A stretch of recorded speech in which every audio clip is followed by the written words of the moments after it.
Let me ask you, Congressman, what should the president do now? I mean, Congress is on a recess. The president said he waited for the House for months to get something done on immigration reform. Nothing going to happen this year. What should President Obama be doing? I think what he's doing. Secretary Johnson, his legal team, the White House counsel, and the president are looking at the executive options that he has under his legal authority and his constitutional authority to do something to begin to remedy a broken immigration system that at the end of the day requires a comprehensive reform on the part of Congress, but that is not going to happen. And I think the president's dead on when he said, I wasn't elected to twiddle my thumbs.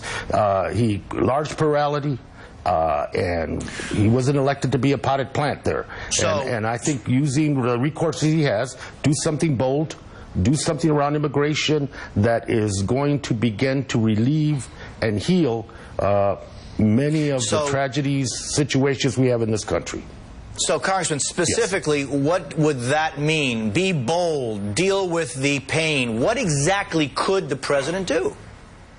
I think there's options. I think extending the DACA protection that is now available to young people, to their families, family members that might be undocumented, doing family unification, trying to bring parents with their blended families, where many of them are citizens, bringing that together, the work visa, lifting the number of work permits that are available, and dealing with the backlog, redefining what hardship is, redefining what custody is, redefining using deferred action and prosecutorial discretion in a much bolder and ampler way. You know, the reaction is going to be, that's why we're suing you, Mr. President, from the Republicans. The fact is that every executive order the president has signed up to this point, including the DREAM Act and DACA, was as a consequence of nothing being done in the House of Representatives or obstruction in the Senate.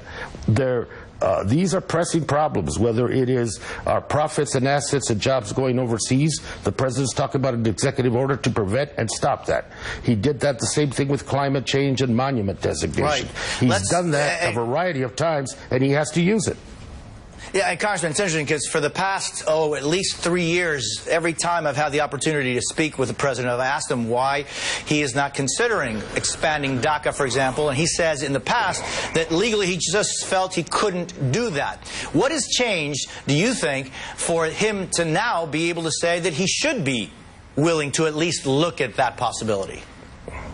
I think what changed is, quite frankly, the window of opportunity in terms of compromising, waiting for the House of Representatives and to Boehner to call up the Senate bill. His announcement and proclamation, we are not going to do anything about immigration reform for the rest of the year. I think the window closed. And the olive branch that the president, sometimes some of us criticize for that olive branch, the fact remains that it was extended.